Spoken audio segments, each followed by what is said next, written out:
ભાજપમાંથી કોંગ્રેસમાં જોડાયેલા આશિષ જોશીએ ટેકેદારો સાથે ઉમેદવારી ફોર્મ ભર્યો. વડોદરાના સર્વાંગી વિકાસ અને જનહિતના લક્ષ્ય સાથે વોર્ડ નંબર 15ના કોંગ્રેસના નિષ્ઠાવાન ઉમેદવારોએ વિજય વિશ્વાસ સાથે પોતાની ઉમેદવારી નોંધાવી છે. નીલમબેન શ્રીવાસ્તવ, પારુલબેન પટેલ, રાજેન્દ્રભાઈ બારોટ અને આશિષભાઈ જોશીએ ભવ્ય રેલી સ્વરૂપે કલેક્ટર કચેરી પહોંચી ફોર્મ ભર્યું હતું. આ રેલી દીપક શ્રીવાસ્તવની ઓફિસથી શરૂ થઈ હરિયાળી હોટલ, વાઘોડિયા રોડ અને ગાજરાવાડી જેવા વિવિધ વિસ્તારોમાં ફરી હતી, જ્યાં ઠેર ઠેર જનમેદનીએ બદલાવના નાદ સાથે ઉમેદવારોને વધાવ્યા હતા.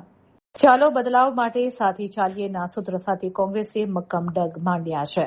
વડોદરાના પ્રશ્નોના નિરાકરણ અને શહેરના ઉજ્જવળ ભવિષ્ય માટે આ ચારેય ઉમેદવારો હવે પ્રજાની અદાલતમાં મતની અપીલ કરી રહ્યા છે.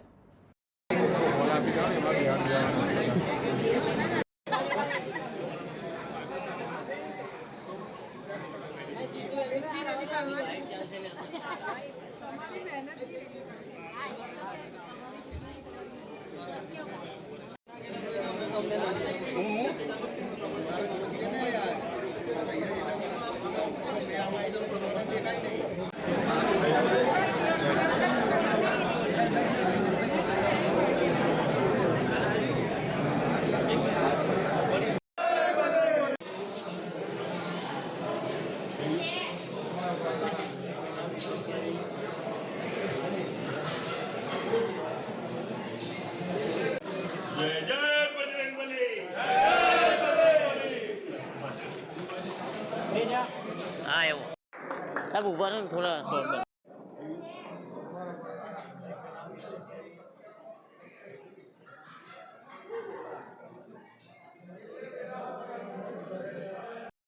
बजरंगबली जे बोले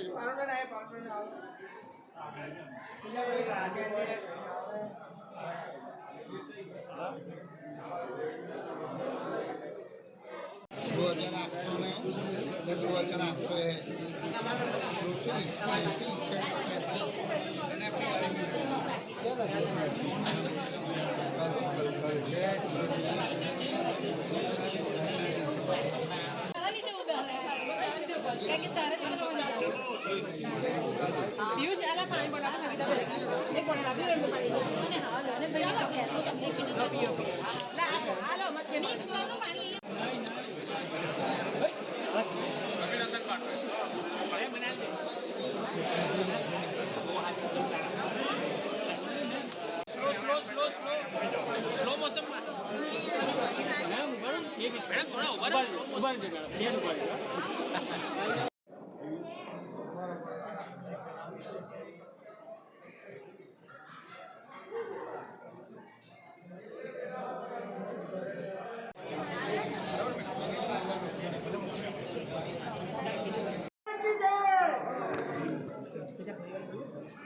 बना ले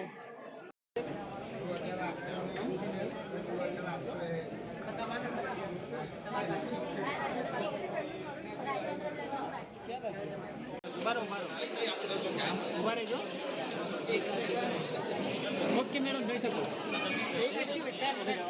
બાઇકની વિશે બધા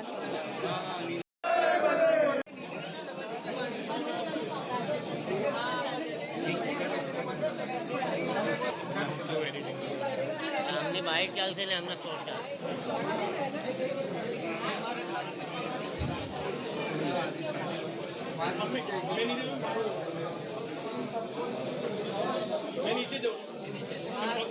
વોર્ડ નંબર 15માં કોંગ્રેસ તરફથી ફોર્મ ભરાયું છે અને ચારે ચારના પંજા નિશાન છે અને ચારે ચાર જંગી બહુમતીથી જીતે છે. જીતવાનો આધાર એ છે કે 40 વર્ષથી લોકોની નિસ્વાર્થ સેવા કરતા હું આવ્યો છું. વાઘોડિયા રોડ, રાજવા રોડ, વાડી એરિયામાં બધે જગ્યાએ એ જ પ્રમાણે 10 વર્ષથી મારો દીપક શ્રીવાસ્તવ જે મારો દીકરો છે એવી નિસ્વાર્થ લોકોના કામો કરતા આવ્યા છે. એ પ્રમાણે કોંગ્રેસના ઉમેદવાર જેવા આશિષ જોશી અને બેન પટેલ એ બી છેલ્લા 5 વર્ષથી સારી સેવા આપી રહ્યા છે. તો અમારા 4 જણની તાકાત લાગીને વોર્ડ નંબર 15ના અંદર ચારે ચાર ઉમેદવાર જંગી બહુમતીથી જીતવાના છે, એમાં શંકાનો વિસ્તાર નથી. મોટો કોઈ બાહુબલી બી આવે, કોઈ બી આવે, ચોક્કસ જીતવાના. શું કહેશો આ વખતે જો નહીં કરશો લઈને શું કહેશો? આ વખતે પરિવર્તન આવશે.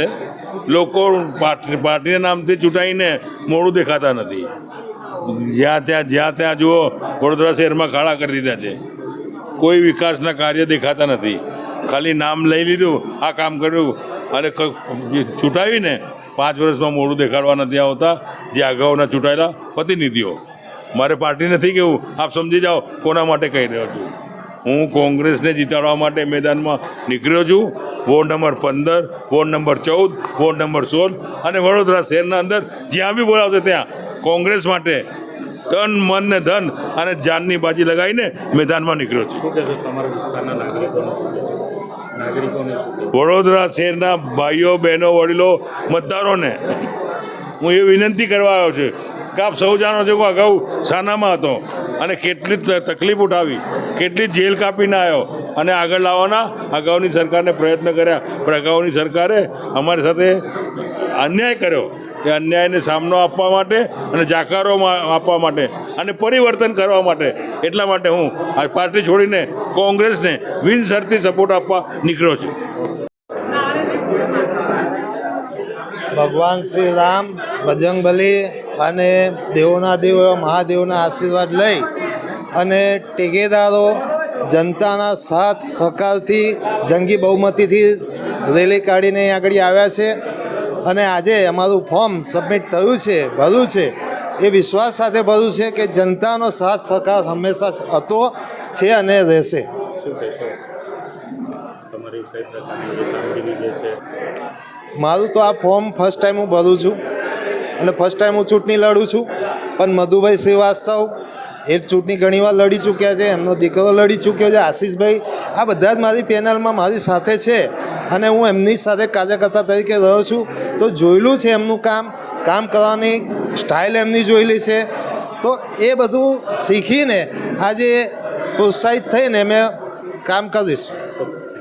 વોર્ડ નંબર 15માંથી હું નામાંકન કર્યું છે અને કોંગ્રેસ પાર્ટીમાંથી ઉમેદવારી કરી છે. અમારો પૂર્વ વિસ્તાર છે. પૂર્વ વિસ્તારમાં પાણીની સમસ્યાઓ છે. પાણી વરસાદમાં વધારે હોય છે અને જ્યારે વરસાદ નથી હોતો ત્યારે પાણી પીવાની તકલીફ પડે છે. તો સૌપ્રથમ તો પહેલાં પાણીની સમસ્યાનો ઉકેલ લાવવાનો કોશિશ કરીશું. આપણને પહેલેથી જે આ પાર્ટીમાં કામગીરી તમારા પિતાશ્રી પણ કરતા હતા, તમે પણ હવે એ રીતમાં આવ્યા છો? અગાઉ અમે પહેલાં ભારતીય જનતા પાર્ટીમાં હતા. ભારતીય જનતા પાર્ટીમાં ઘણા એવા સારા કામો પણ અમે કર્યા, પણ સારા કામોની સાથે જો સચ્ચાઈનો અમે સાથ આપ્યો તો એમાં મારા પિતાશ્રીને એગ્રોમાંથી એમને રિઝાઇન કરાવડાયું. 300 કરોડનું કૌભાંડ પકડ્યું તો એમને રિઝાઇન કરાયું. એટલે જો સચ્ચાઈનો અવાજ ઉઠાવતા હોય અને આટલી સક્ષમ પાર્ટી, આટલી સારી પાર્ટી જો સચ્ચાઈને દબાવવાની કોશિશ કરતી હોય તો પછી અમારે પાર્ટીમાંથી અલગ થઈને સચ્ચાઈના સાથ આપવા માટે જ્યારે કોંગ્રેસ પાર્ટી અમને એક રસ્તો આપ્યો કે કંઈ નહીં, આપ બોલો, સચ્ચાઈની સાથે રહો, તો એટલે અમે આ પાર્ટીમાં જોડાયા છીએ. પક્ષ સાથે કેવી રીતે ટક્કર રહેશે? અમારા વોર્ડમાં તો વ્યક્તિ દીઠ ઇલેક્શન હોય છે દર વર્ષે. દર 5 વર્ષે જે ઇલેક્શન થાય છે, પક્ષ નથી જોતું, ત્યાં આગળ વ્યક્તિગત ઇલેક્શન હોય છે અને આ વખતે વ્યક્તિગત જ ઇલેક્શન છે. મારા પિતાશ્રી જ્યારે વાઘોડિયા વિધાનસભામાં પૂર્વ વિસ્તારનો થોડો ભાગ આવતો હતો ત્યારે 15 વર્ષે ધારાસભ્ય હતા. ત્યાર પછી ભાઈ દીપક શ્રીવાસ્તવ ત્યાં આગળ 10 વર્ષ કોર્પોરેટર રહ્યા અને ત્યાર પછી ગઈ ટાઈમમાં આશીષભાઈ અને પારુલબેન પટેલ એ કોર્પોરેટર રહ્યા. એમ 15, 10 અને 5 અમારી 30 વર્ષની જે કામગીરી છે એ કામગીરીના આધારે અમે લોકો વોટ લેવા માટે નીકળ્યા છીએ. કેટલી આશા છે તમને? આશા તો એમના આશીર્વાદ છે. આશા કરતાં અમે આશીર્વાદ પર વિશ્વાસ રાખીએ છીએ. જે મોટી સંખ્યામાં લોકો પણ તમારી સાથે જોડાયા. હા, એ લોકોના આશીર્વાદ અને પ્યાર છે, બસ એ જ. એ અમને 26 તારીખે મતદાન થશે અને 28 તારીખે એનું રિઝલ્ટ મળશે. ભ્રષ્ટાચાર નાબૂદ કરવા આવ્યા છે. ભ્રષ્ટાચાર નાબૂદ કરવા માટે આજે ફોર્મ ભર્યું છે. અમને વોર્ડ 15ની જનતાએ ખૂબ આશીર્વાદ સાથે કીધું છે કે આશીષભાઈ, તમે સત્યની સાથે રહ્યા છો એટલે અમે તમારી સાથે રહીશું. પક્ષ કોઈ પણ હોય પણ પ્રજાના સેવક તરીકે તમે કામગીરી કરી છે અને કરતા રહ્યા છો. અમે અમારી આખી પેનલની જીતની આશા વ્યક્ત કરીએ છીએ. આ શહેરમાં થયેલા ભ્રષ્ટાચાર ને આવનાર દિવસમાં અમે દૂર કરીશું. 15 પારુલબેન પટેલ. ગઈ ટર્મમાં પણ હું કાઉન્સિલર જ હતી. પાર્ટી બદલી છે, કોંગ્રેસમાં આવ્યા છે અને આજે અમે કોંગ્રેસના 4 ઉમેદવારી પત્ર ભરવાયા છે.